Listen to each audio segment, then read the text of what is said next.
எல்லாருக்கும் நமஸ்காரம். நம்ம முன்னெல்லாம் சில கோவில்கள் அதனுடைய சிறப்புகள்லாம் பார்த்துட்டு இருந்திருக்கோம். இன்னைக்கு நம்ம பார்க்க போகிறது ஒரு 3 கோவிலை பற்றி.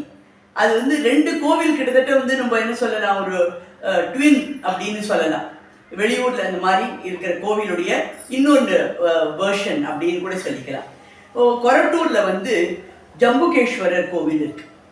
ரொம்ப அற்புதமான கோவில். கிட்டத்தட்ட ஒரு 1500 வருஷத்துக்கு முன்னால் கட்டப்பட்ட கோவில். ஜூலையில் கும்பாபிஷேகம் ஆச்சு. இந்த ஸ்தல விருட்சம் நாவல் மரம். அதில் பார்த்தீங்கன்னா ரெட்டை பிள்ளையார் இடது பக்கத்தில் இருக்கும், வலது பக்கத்தில் சுப்பிரமணியர் இருப்பார்.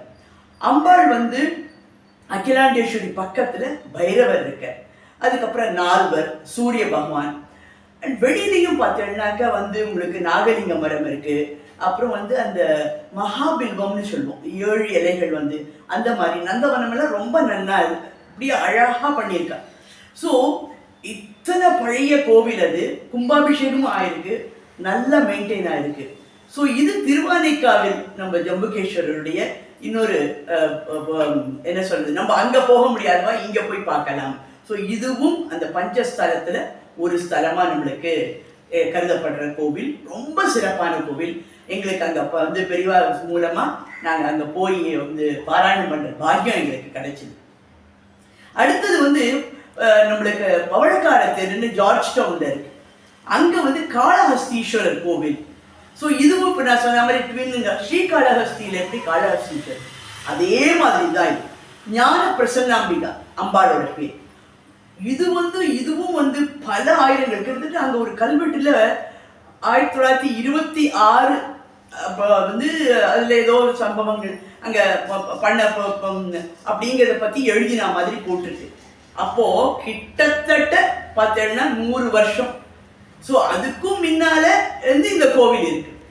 கிட்டத்தட்ட இப்போ இருக்கிறவர் 4th ஜெனரேஷன் இப்போ பார்த்துட்டு இருக்கிறவர். அவரே ஒரு மிடில் ஏஜ் பர்சன். ஸோ அங்கேயும் நாங்கள் பாராயணம் பண்ணோம். அங்கே பார்த்தீங்கன்னாக்க சண்டிகேஸ்வரர், முருகர், ஹனுமான், அப்புறம் ஐயப்பன், நாகதேவதை, பதஞ்சலி, வியாக்கிரபாதர், இத்தனையும் இருக்கு.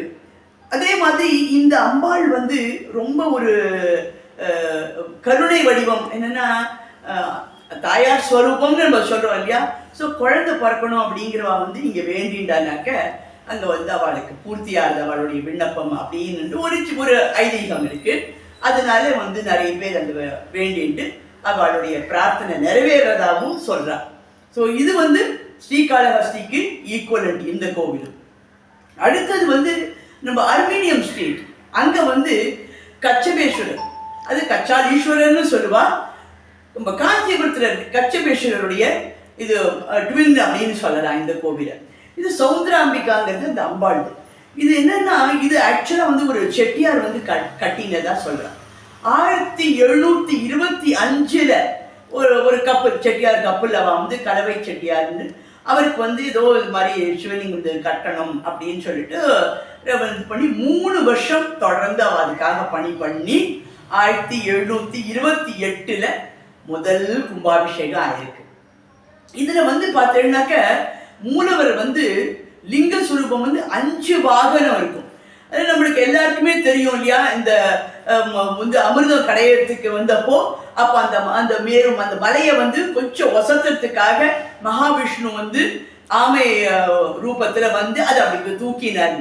அந்த சமயம் மகாவிஷ்ணுவால வழிபடப்பட்ட சிவன். அதனாலதான் இவருக்கு கச்சபேஸ்வரர், கச்சாலீஸ்வரர் ரெண்டுத்துக்கும் ஒரே அர்த்தம் தான். ஸோ அப்ப வழிபட்டதுனால கச்சபேஸ்வரர், கச்சாலீஸ்வரர் அப்படிங்கிற பேர் வந்தது.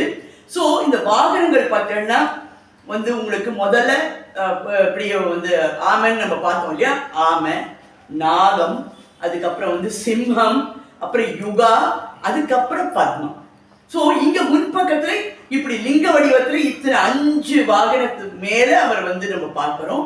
பின்னால சாம்பமூர்த்தி, சதாசிவ சாம்பமூர்த்தி அப்படின்ட்டு அங்க அம்பாளும் சிவனுமா நம்மளுக்கு உருவமா இருக்கா. ஸோ ஒரே இடத்துல உருவம் இல்லாம இல்லையா, அந்த 2 விதமாகவும் நம்மளுக்கு இங்க காட்சி கொடுத்து இது பண்றா.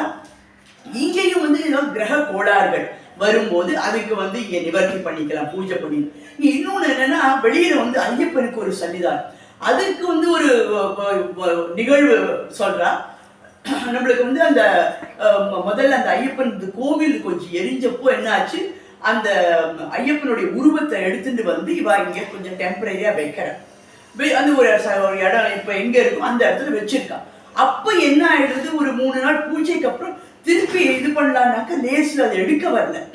அதுக்கப்புறம் ஏதோ பூஜைகள்லாம் பண்ணி அதுக்கப்புறம் கொண்டு போய் வச்சுட்டா. ஸோ அதுக்காகவே வந்து இந்த இடத்துல வந்து ஒரு சன்னிதானம் பண்ணி அங்க ஐயப்பனுக்கு ஒரு அழகா வந்து மண்டபம் இருக்கு. நிறைய பேர் அங்க வந்து இருமுடி கட்டிக்கிறது. இங்கேயும் நீங்க பார்த்தீங்கன்னா நால்வர் இருக்கார், அதுக்கப்புறம் தத்தாத்திரேயர் இருக்கார், அதுக்கப்புறம் வந்து சூரியன் வந்து உஷா பிரத்யுஷான்ட்டு அந்த 2 பேரோட நின்ன வடிவில் அவா இருக்கா. ஸோ அந்த அந்த சன்னிதானமும் இருக்கு. இது எல்லாத்த விட இன்னொரு ஒரு ஸ்பெஷாலிட்டி என்னன்னாக்க, அந்த மண்டபத்தோட கூரையில வந்து 12 ராசிகள், 27 நட்சத்திரங்கள், 60 வருஷங்கள், அப்புறம் 4 யுகம், அஷ்டதிக்பாலர் இத்தனையும் வந்து அங்க வந்து மேல ரூஃப்ல வந்து கூரையில செதுக்கி இருக்கு அந்த மண்டபத்துல. ஸோ இது இத்தனை நல்ல விஷயங்கள் ஒரே இடத்துல நமக்கு கிடைக்கிறதே ஒரு பெரிய பாக்கியம் இல்லையா. இன்னொரு ஒரு முக்கியமான இந்த கச்சபேஸ்வரரை பத்தி வந்து இன்னொரு ஒரு நிகழ்வையும் சொல்றான். ஒரு டிவோட்டி இவரை வந்து எப்போ ரொம்ப தீவிரமா வணங்குறவர். முதல்ல அவர் வந்து காஞ்சிபுரத்துல வந்து இங்க சென்னையில இருக்கிறவர், ஆனா வேலை பண்ணியிருக்காங்க காஞ்சிபுரத்துல அந்த கச்சபேஸ்வரர் போய் தினம் வந்து அடிக்கடி தரிசனம் பண்ணிட்டு வருவார். ஸோ அந்த மாதிரி ஒரு தடவை அவர் தரிசனம் பண்ணிட்டு திருமணங்கிறச்ச மழை ஜாஸ்தியாயிடுறது. ஸோ எப்போ நம்ம பார்க்குற மாதிரி இந்த புயல் கணக்காட்டு கொட்டுன்னு கொட்டின்னு இருக்கு. ஸோ வந்து இவரால் வந்து பயணிக்க முடியல. இப்போ இருக்கிற அளவுக்கெல்லாம் இப்போ வசதிகள் கிடையாது இல்லையா. அதில் வந்து அதனால வந்து இவர் மழை கொஞ்சம் நின்னதுக்கு அப்புறம் தானே நம்ம போகணும்னு இவரும் வெயிட் பண்ணி கடைசியில் 1 வாரம் வந்து அந்த மழை நிற்கிறதுக்கே ஆயிடுது. அப்புறம் வந்து அந்த பாலாரை தாண்டி தான் இவர் வரணும். ஸோ அந்த ஆறு வந்து அப்படி வெள்ளோட ஓட்டமா ஓடின்னு இருக்கும் இல்லையா. ஸோ அதனால என்ன ஆயிடுது, அந்த ஆறு கொஞ்சம் அப்படி ஆசுவாசப்பட்டு கொஞ்சம் இருக்கிறது நீ அதை கடந்து வர முடியும்.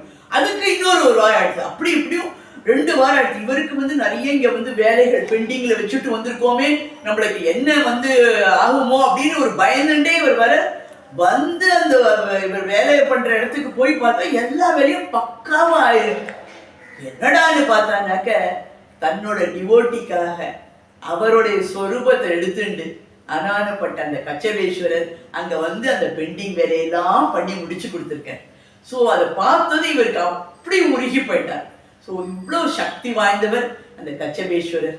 அந்த கச்சாலீஸ்வரன்ற பேர்லயே நம்மளுக்கு ஆர்மீனியம் ஸ்ட்ரீட்ல இங்கேயே நம்மளுக்கு ரொம்ப ரொம்ப சொல்வாள் ஈஸியா நம்ம போகக்கூடிய லெவல்ல இத்தனை சிறப்புகளோட இருக்கிற அந்த கோவில்.